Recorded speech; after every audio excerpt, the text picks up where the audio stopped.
Madame, Messieurs, c'est toujours un réel plaisir pour nous de rester avec vous pour ce magazine Femmes, un magazine qui reçoit pour vous chaque semaine une invitée. Aujourd'hui, nous avons un nouveau visage dans cette émission. Il s'agit bien sûr d'une femme. Elle est servante des dieux, épouse du révérend pasteur Roland Dallot, motivatrice des femmes, écrivaine. Elle est là sur ce plateau avec un thème très intéressant que nous allons débattre au cours de cette émission. Que faire face à l'infidélité de l'homme? C'est une question qui taraude l'esprit de plusieurs femmes, peut-être sans réponse. Aujourd'hui, vous avez l'occasion de pouvoir avoir quelques éléments de réponse au cours de ce magazine. Bienvenue à vous, Madame, Messieurs. Bienvenue également à notre invitée, la servante des dieux, Viviane Dallot. Merci. Alors, c'est un réel plaisir pour nous de vous avoir au cours de cette émission. Avant que nous parlions du thème du jour, je sais que c'est un thème très intéressant qui, évidemment, touche beaucoup des familles. On aura l'occasion de pouvoir le débattre, mais on veut d'abord parler de vous. Qui est Viviane Dallot? Merci d'abord de m'avoir invitée sur ce plateau. Vraiment, c'est un réel plaisir pour moi et c'est vraiment un honneur pour moi. Vraiment, je vous en remercie. Et si je dois me présenter, je dirais que je suis Viviane Dallot, évidemment, mariée au serviteur de Dieu, Roland Dallot. Avec lui, nous avons 4 enfants, 4 filles. L'aînée a 26 ans cette année, deuxième 23, la troisième 21 et la dernière elle a 18 ans. Donc j'ai grandes filles. J'ai 4 grandes filles, dont 3 ont terminé l'université et la 4e elle est encore à l'université. Et à part ça, donc d'abord mère, d'abord épouse, ensuite mère. Et je suis servante de Dieu, je prêche la parole, je prêche l'évangile, j'ai cet appel de fortifier la femme, j'ai cet appel de encourager la femme, j'ai cet appel de motiver la femme, de la pousser à aller loin, de la booster, de prendre conscience de qui elle est. Et à part cela, je suis aussi écrivaine, comme vous l'avez dit. J'ai déjà écrit un livre, je n'ai pas un long parcours dans ça, j'ai commencé à peine. Il faut commencer quelque part. Alors j'ai commencé à écrire et je bénis Dieu pour l'impact de ces livres. Et je suis aussi dans le business, donc voilà, si je dois parler de moi. Madame, merci de cette brève présentation. On va parler de ce thème qui est très intéressant. Que faire face à l'infidélité de l'homme? Mais avant d'en arriver à la réponse justement à cette question, j'aimerais savoir quand est-ce qu'on parle de l'infidélité de l'homme? On parle de l'infidélité quand il n'y a pas fidélité. Ok. Quand il n'y a pas fidélité, c'est qu'il y a infidélité. L'infidélité, je partirai du verset d'un verset de la Bible, Malachie 2,15, qui dit « Prenez donc garde » de la partie B, « Prenez donc garde dans votre esprit et qu'aucun ne soit infidèle à la femme de sa jeunesse. » Qu'aucun ne soit infidèle à la femme de sa jeunesse. Donc, un infidèle, c'est celui qui n'est pas fidèle, c'est celui qui ne respecte pas ses engagements, c'est celui qui n'est pas constant dans ses affections, dans sa manière d'aimer sa femme, c'est celui qui n'est non seulement pas constant, qui trompe la confiance, et c'est celui aussi qui n'est pas fidèle en amour. Voilà. Pas fidèle en amour. Oui. Quand un homme arrive à ne pas être fidèle dans ses engagements, ça veut dire qu'il y a des causes. Et généralement, ces causes sont attribuées à la femme. Est-ce que vous partagez cet avis, que c'est la femme qui sera à la base de cette infidélité de l'homme? Non, je ne suis pas d'accord. Pas toujours. Ce n'est pas toujours la femme qui est la cause de l'infidélité de l'homme. Pas toujours. Ça peut arriver, peut-être 50%, 30%, mais je crois que chacun de nous est responsable de ses actes. Les gens peuvent agir, mais nos réactions ne dépendent pas des agissements de l'autre. Nos réactions en tant que chrétiens dépendent de nous-mêmes, de notre relation avec Dieu, de la crainte que nous avons de Dieu. Donc je ne pourrais pas dire, je ne serais pas d'accord de dire que la cause de l'infidélité de l'homme est due à la femme. Est-ce qu'un chrétien peut être infidèle? Normalement, non. La Bible l'interdit. Ça peut arriver quand il y a manquement dans sa marche avec Christ, dans le manque de respect de la parole de Dieu qui deviennent infidèles. Mais la Bible nous appelle à ne pas être infidèles. Pourquoi vous avez choisi de parler de l'infidélité de l'homme alors que les femmes aussi sont infidèles et c'est devenu très courant? Comme c'est une émission de femmes, je voudrais parler de ce qui fait souffrir les femmes. Ah, Oh, nous sommes dans un contexte de femmes. Si c'était dans un contexte d'hommes, je parlerais de l'infidélité de la femme. Mais comme nous sommes dans un contexte des femmes, alors j'ai choisi de parler de ce thème parce que c'est quelque chose qui fait vraiment pleurer beaucoup de femmes. Et elles se retrouvent, là je parle des femmes chrétiennes, oui. celles qui ont eu accepté Jésus-Christ comme Seigneur. Elles se retrouvent dans de telles situations et elles ne savent comment réagir. Or, l'objectif premier, justement, quand on dit que faire, l'objectif premier de la chrétienne, c'est d'hériter du royaume des cieux, de tout faire pour hériter du royaume des cieux. C'est vrai qu'en acceptant Jésus-Christ comme Seigneur et Sauveur, on est automatiquement, on devient enfant de Dieu, on hérite du royaume des cieux, mais dans sa marche quotidienne, il faut garder cela. Il ne faut pas perdre la foi. Or, plusieurs perdent la foi à cause de l'infidélité de l'homme. Elles arrivent à perdre le royaume des cieux à cause de l'infidélité de l'homme.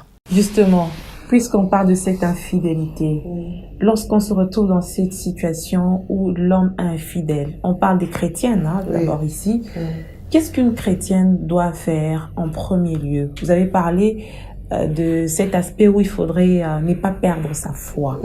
Oui, mais de manière générale, il ne faut pas perdre sa foi. Mais quel réflexe elle devrait avoir justement le jour où, par exemple, elle apprend, où elle a des preuves? Parce qu'il faudrait aussi dire aux femmes, certaines partent des suspicions pour arriver à des conclusions et parfois déstabiliser leur foyer. Il faudrait qu'elles aient des preuves où les jours où elles sentent vraiment que ça c'est vrai, mon homme est infidèle. Comment doit-elle réagir? Est-ce qu'elle devient du coup une femme révoltée parce que elle est humaine? Ou quelle attitude elle doit prendre face à cet homme? Comment doit-elle gérer ces instants? Il y a beaucoup de choses qui doivent entrer en jeu, déjà. C'est pour cela que quand je parle de ce sujet, je commence d'abord par insister sur le fait que chaque femme doit connaître ses droits et ses devoirs en tant que femme mariée. Ses droits et ses devoirs par rapport à celui qui a eu à instituer le mariage.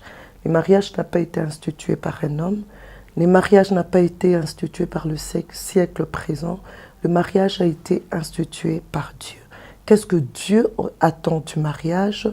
Qu'est-ce que Dieu veut que chacun de nous puisse jouer comme rôle dans le mariage? Bien connaître ses droits, bien connaître ses devoirs.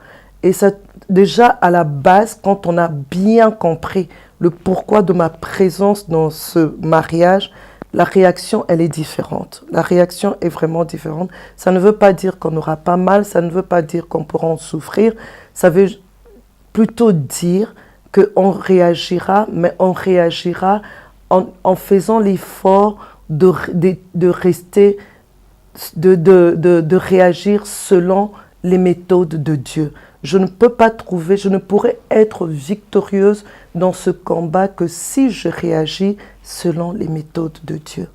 Parce que, voilà. Si finalement toutes ces femmes connaissaient leurs droits et leurs devoirs, vous êtes d'accord avec moi, servant de Dieu, qu'il n'y aurait pas de divorce. Alors que, en tant que épouse d'un pasteur, vous avez eu certainement à gérer beaucoup des cas de divorce dans l'église. Ça veut dire que quelque part, l'ignorance gangrène les femmes au sein de nos assemblées.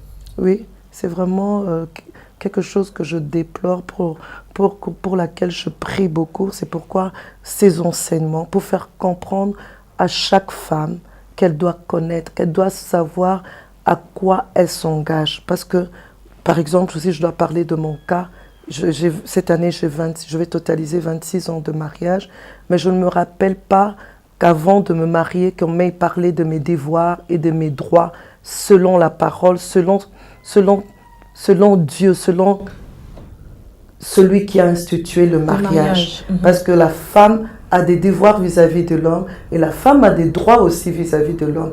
Pas selon ce que le monde nous dit. Alors, je ne savais pas, je ne connaissais pas. Je suis entrée dans, on m'a juste préparé, voilà, il faut bien s'occuper de l'homme, voilà ce que tu es appelé à faire, bien s'occuper de tes enfants, mais savoir qui a institué vraiment le mariage et pourquoi il a institué le mariage, qu'est-ce qu'il attend de la femme dans le mariage, qu'est-ce qu'il attend de l'homme dans le mariage, ça. Et finalement, comment vous avez fait pour les découvrir? C'est toute seule, Dieu m'a fait cette grâce. Je me dis peut-être par rapport à l'appel que j'avais, cela je partage avec qui veut bien m'entendre. J'ai compris ces choses très tôt. J'ai compris que j'avais des devoirs, que j'avais aussi des droits. Par exemple, quand la Bible nous dit dans 1 Corinthiens 7, verset 3, pardon, que le mari rende à sa femme ce qu'il lui doit et que la femme agisse de même envers son mari. Donc, il y a des choses que mon mari doit me rendre et il y a des choses que je dois lui rendre. Alors, quand il y a infidélité, dès l'instant où il y a infidélité, je vais d'abord faire une auto-évaluation de moi-même. Je commencerai d'abord par me dire, est-ce que j'ai bien joué mon rôle? Est-ce que vraiment j'ai bien fait ce que je devrais faire? Alors, quels sont ses manquements à lui? Et je veux aller vers celui qui a institué le mariage. C'est vrai, au moment où j'apprends la nouvelle, au moment où je comprends, il y a suspicion et tout, ma réaction ne serait pas d'abord de me révolter. Ma réaction serait de chercher à comprendre qu'est-ce qui se passe exactement. Il y a eu manquement ou ça. Et je rentrerai d'abord vers celui qui a institué le mariage. Et au cas où l'on constate que la faute revient à la femme, après cette introspection, après ce diagnostic, vous remarquez que c'est vous qui êtes à la base de cette infidélité. Comment s'y prendre? Donc, vraiment, c'est un point très important. C'est pourquoi quand j'enseigne, je cherche à montrer à la femme vraiment que faire devant l'infidélité de l'homme. Nous voulons que l'homme change, nous voulons que l'homme revienne, nous voulons qu'il devienne fidèle. Ok, tout ça c'est bien bon, mais quel genre de femme il trouve à ce moment-là? Quel genre de femme il trouve? Quand il revient, c'est quel genre de femme qu'il va trouver? Parce que s'il ne trouve pas la femme que Dieu veut pour lui, cette femme qui doit répondre devant Dieu par rapport à ses devoirs, par rapport à ses engagements, nul n'est besoin que cet homme redevienne fidèle. Parce que même si quand il revient, il va trouver cette femme qui ne se connaît même pas, qui ne sait même pas pourquoi elle est dans ce mariage, qui ne sait même pas qu'est-ce que Dieu attend d'elle dans ce mariage, qui ne sait même pas jouer son rôle efficacement auprès de cet homme. Parce que le problème est que quand on se marie, on a l'impression, la plupart des femmes, elles ont l'impression que leur vie commence à ce moment-là. Or, la vie d'une femme ne commence pas à partir du mariage. La vie d'une femme commence entre les mains de Dieu. Ok. La vie d'une femme commence entre les mains de Dieu. Dès l'instant où Dieu a voulu de mon existence, c'est à ce moment-là que ma vie a commencé. Et quand il m'a envoyé ici sur terre, il m'a envoyé avec des objectifs à atteindre. Alors, consciente de toutes ces choses-là, j'agirai différemment aux côtés d'un homme.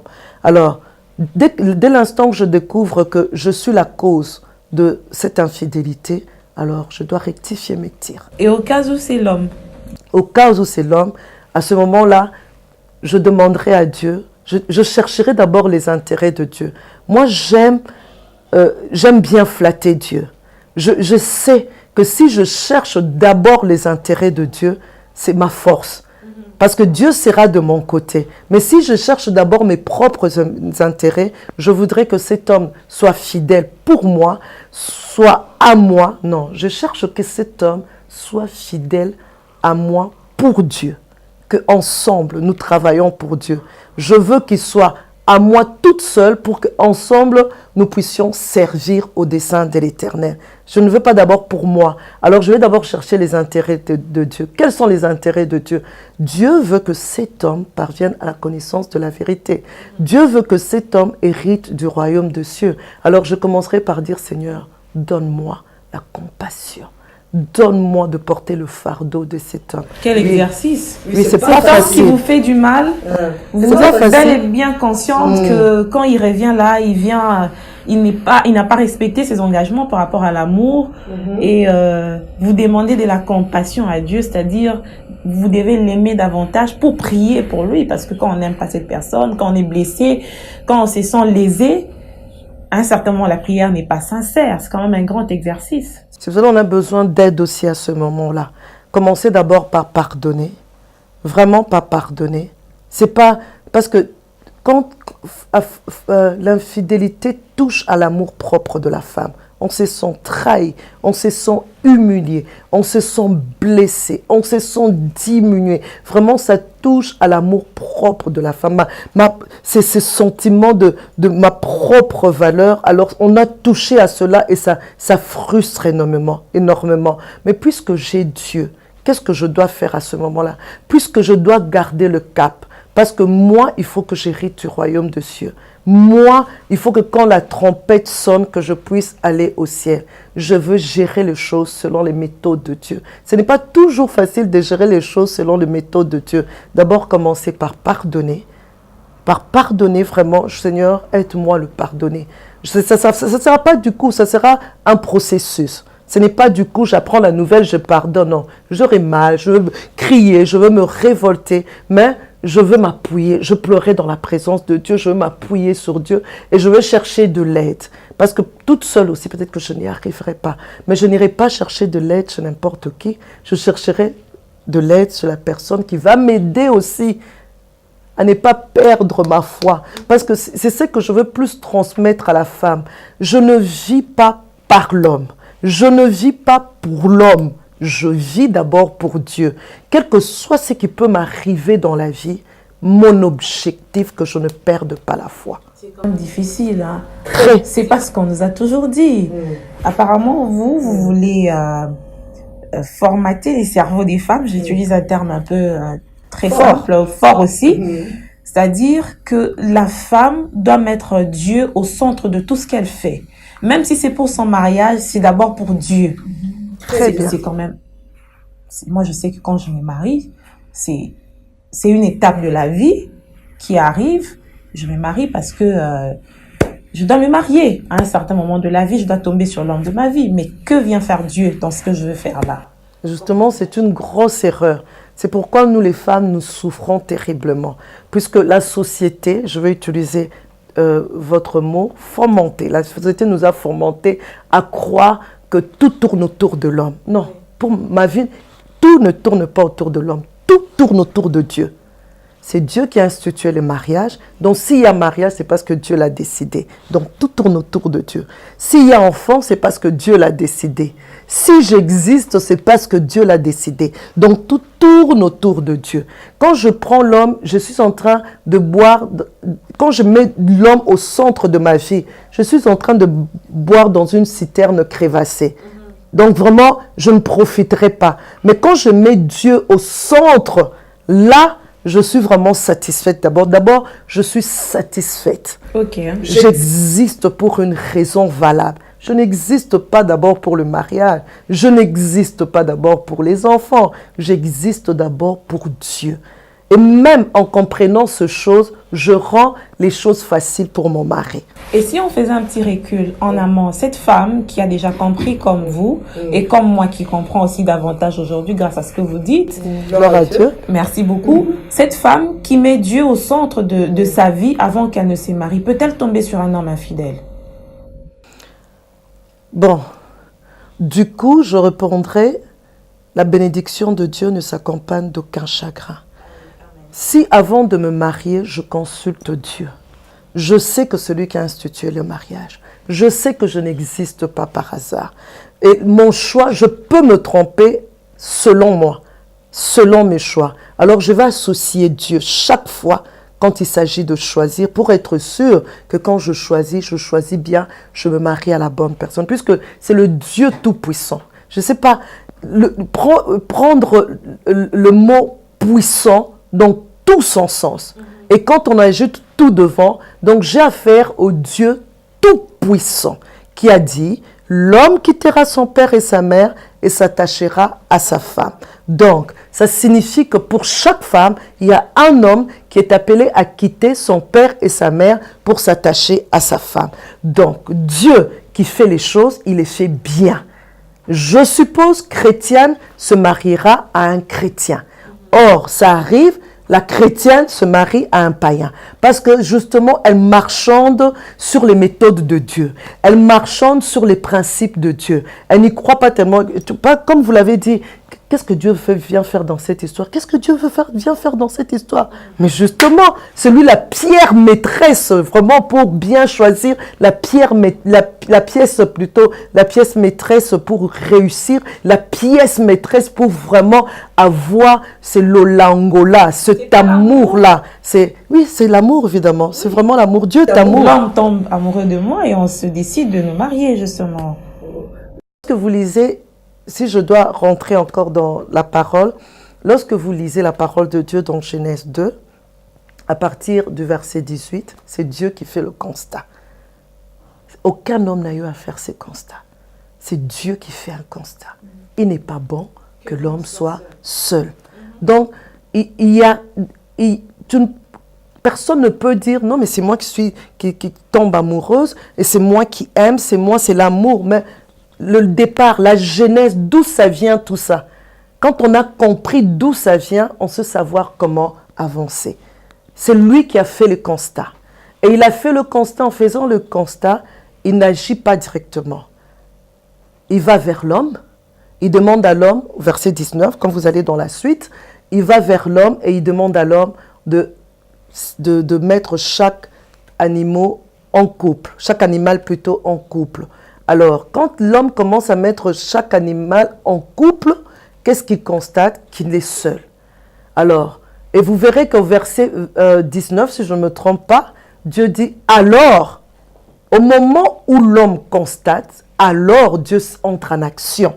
Il dit, bon, puisqu'il est maintenant conscient qu'il n'est pas bon qu'il soit seul aussi. Moi, j'ai constaté, mais je l'ai amené aussi à constater, à comprendre qu'il n'est pas bon qu'il soit seul, qu'il a besoin de quelqu'un. Alors Dieu est entré en action et il a endormi l'homme. Il a endormi et il a tiré une côte. Pourquoi il n'a pas créé la femme comme l'homme? Dieu est souverain, Dieu, il est le Tout-Puissant, il sait ce qu'il fait. Moi, je comprends à mon niveau qu'il veut créer une dépendance. Donc, la femme doit dépendre de l'homme. La femme a été tirée de l'homme. Et puis, au verset maintenant 21, il dit « c'est pourquoi ». Vraiment, c'est pourquoi. À cause de tout ce qui a été dit en amont, à cause de toutes ces choses, l'homme quittera son père et sa mère et s'attachera. Donc, le mariage ne peut pas être quelque chose que quelqu'un pense par lui-même, décide par lui-même. Si vraiment une personne veut réussir dans son mariage, il doit mettre Dieu au centre. Est-ce que l'infidélité peut être à la base du divorce? Puisqu'on parle de la femme, une femme qui remarque que son homme est infidèle, peut-elle divorcer? Je parle de cette femme chrétienne. Beaucoup de polémiques sur ça, mais je préfère lire la parole de Dieu. Lorsque nous lisons la parole de Dieu dans Matthieu 19, permettez que je retrouve le passage, dans Matthieu 19, lorsque nous lisons ce passage, 19 à partir du verset 4, Matthieu 19, verset 4, il répondit, c'est Jésus qui répond, « N'avez-vous pas lu que le Créateur au commencement fit l'homme et la femme et qui dit, c'est pourquoi l'homme quittera son père et sa mère et s'attachera à sa femme et les deux deviendront une seule chair. Ainsi, ils ne sont plus deux, mais ils sont une seule chair. Que l'homme donc ne sépare ce que Dieu a joint. » Mais à partir du verset 8, la Bible nous dit, Jésus répondit, c'est à cause de la dureté de votre cœur que Moïse vous a permis de répudier vos femmes. Au commencement, il n'en était pas ainsi. Mais je vous dis, ça c'est le verset 9, je vous dis que celui qui répudie sa femme, sauf pour infidélité, et qui en épouse une autre, commet un adultère. Qui en épouse une autre commet un adultère. Donc, sauf pour infidélité. Ici, la Bible nous montre clairement que quand il y a cas d'infidélité, il peut y avoir divorce. Ça, c'est quand c'est la femme qui est infidèle. On peut prendre dans les deux sens. Okay. Quand il y a infidélité, il peut y avoir divorce. Or, nous, Dieu nous appelle au pardon. Il nous appelle à pardonner. Le pardon, c'est quelque chose de puissant et c'est quelque chose qui libère. Commençons d'abord à chercher à pardonner, puisque Dieu... Pardon, changement, madame. Mais quand il n'y a pas... Oui, on peut pardonner. Quand il y a persistance dans le péché, à un certain Quand il y a persistance, alors ça devient un autre cas. Mais quand ça arrive, faisons l'effort de pardonner d'abord. Oui, plusieurs me posent la question, à un moment, j'aimerais vous voir, vous, que ça vous arrive et tout ça. Je ne peux pas dire que je suis meilleure que les autres femmes. Je ne peux pas prétendre cela. Mais c'est que le message que je voudrais transmettre aux femmes, c'est que chacune de nous puisse se dire qu'elle n'existe pas par l'homme. Que chacune de nous puisse se dire, j'existe par Dieu. Et je suis appelée à vivre les caractères de Dieu. Et l'un des caractères de Dieu, c'est le pardon. Parce que nous-mêmes, moi-même Viviane, je demande souvent pardon au Seigneur. Seigneur, pardonne-moi. J'ai besoin de ton amour, j'ai besoin de ta protection, j'ai besoin que tu fasses ceci pour moi. Seigneur, pardonne-moi parce que je fais ça, pardonne-moi. Et il y a des choses que je fais, vraiment, je me dis, est-ce que cette fois-ci encore Dieu va me pardonner? Mais il est toujours là. Il pardonne. Il pardonne. Parce que c'est Dieu. Oui, mais justement, nous sommes des petits dieux. Nous sommes des petits dieux. Donc, selon ce que je comprends. Ce n'est pas obligatoire. Je n'exige pas. Je présente juste ce que la Bible nous dit. Que le pardon, il est important. Apprendre à pardonner, c'est très important. Parce que la vie, tu ne sais pas ce que la vie te réserve. Que faire en cas de l'infidélité de l'homme? Il faudrait se référer à Dieu. Et quand on se réfère à Dieu, si je comprends bien, Dieu a un grand cœur, il pardonne. Il faudrait avoir cette compassion. C'est parmi les solutions par rapport à cet homme infidèle. Le pardonner, après avoir pardonné, vous priez pour la personne. Priez pour la personne. Priez pour la personne. Surtout, quand je là, j'avais parlé tout à l'heure de compassion. Prier, faire comme, vraiment voir les intérêts de Dieu, parce que cet homme, il a besoin d'hériter du royaume des cieux. Intercéder pour lui, pour qu'il soit sauvé, pour qu'il revienne à Dieu. Parce que je puis t'assurer, j'ai 26 ans de mariage, prier pour son homme, c'est très important. Pas prier pour son homme pour qu'il puisse m'aimer. Non, ça peut venir. Mais ma priorité quand je prie pour mon mari, c'est pas d'abord que mon mari m'aime, que mon mari ait beaucoup d'argent, que mon mari craigne. Je les frappe d'aveuglement, qui ne voit pas d'autres femmes. Non, c'est pas ça ma priorité. Ma priorité, que mon mari craigne Dieu. Okay. Je prie, je veille, je dis Seigneur, donne-lui, renouvelle en lui la soif de la lecture de la parole. Seigneur, renouvelle en lui la crainte de ton nom. Seigneur, donne-lui de s'accrocher à toi. J'intercède pour qu'il s'accroche au Seigneur, parce que c'est ma sécurité. Parce que une fois qu'il craindra Dieu, une fois qu'il marchera dans la crainte de Dieu, ben je suis assurée. Ah, c'est là que je comprends maintenant l'intérêt de Dieu dans un couple. Voilà. Ok. Donc, aujourd'hui, si les femmes chrétiennes comprennent cela, il y aurait moins de problèmes d'infidélité parce qu'elles se mettent à la brèche pour prier pour leurs hommes. Voilà, c'est vraiment ça le grand secret. Le grand secret. Parce que quand arrive l'infidélité, on commence à réfléchir. Mais fais une auto-évaluation. Est-ce qu'avant, tu étais une femme qui intercédait pour cet homme? Est-ce que tu priais pour lui? Est-ce que tu priais pour lui d'abord pour qu'il soit cet homme qui plaît à Dieu? Ou bien tu priais pour lui pour qu'il soit d'abord cet homme qui te plaît? En quelques minutes, nous avons fini l'émission. Le temps nous fait défaut. Je crois qu'on aura l'occasion, si le Seigneur nous le permet, de pouvoir nous rencontrer, développer d'autres sujets dans ce sens, parce qu'il est tellement vaste, le développer davantage. Mais au moins, les femmes ont compris les clés, les secrets. Que faire? Moi-même aussi. Moi-même aussi, bien sûr. En n'étant pas mariée, je connais quand même déjà comment m'y prendre en amont, mettre Dieu au centre de tout ce que nous faisons. En une minute, Madame, nous allons vous demander de pouvoir parler à ces femmes, surtout à celles qui sont blessées, hein, leur dire, leur redonner de l'espoir par rapport à leur mariage et surtout par rapport à ce que Dieu veut d'elles. À toutes les femmes qui nous suivent en ce moment, qui sont meurtries, qui se sont trahies, qui sont blessées, qui se sont humiliées, frustrées à cause de l'infidélité de leur mari, je voudrais vous dire que Dieu existe, que vraiment Dieu existe et que Dieu vous aime et que Dieu ne vous a pas abandonné. Au contraire, il travaille pour vous relever. Et je crois que c'est l'une des choses que Dieu est en train de faire, c'est cette émission, que vous puissiez la suivre et puissiez comprendre que Dieu vous aime et que vous devez vous tourner vers lui. Il est le seul capable de vous consoler, de vous fortifier et le seul capable de restaurer votre couple, le seul capable de changer votre mari. Il est celui qui change le cœur de pierre en cœur de chair. Mais commencez d'abord par pardonner. Pardonner, ce n'est pas facile, mais le pardon libère.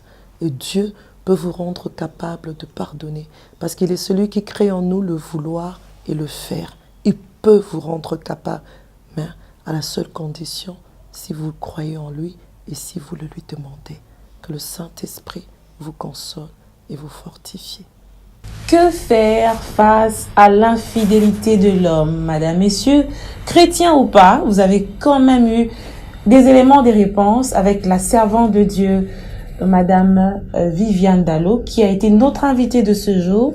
Merci, madame, d'avoir répondu à notre invitation. J'espère que c'est pas la dernière. Si Dieu nous prête vie, on aura certainement l'occasion d'aborder d'autres sujets qui puissent aider les femmes à être épanouies dans la société. Madame, messieurs, merci également à vous pour votre fidélité à ce programme dédié à la femme et à très bientôt.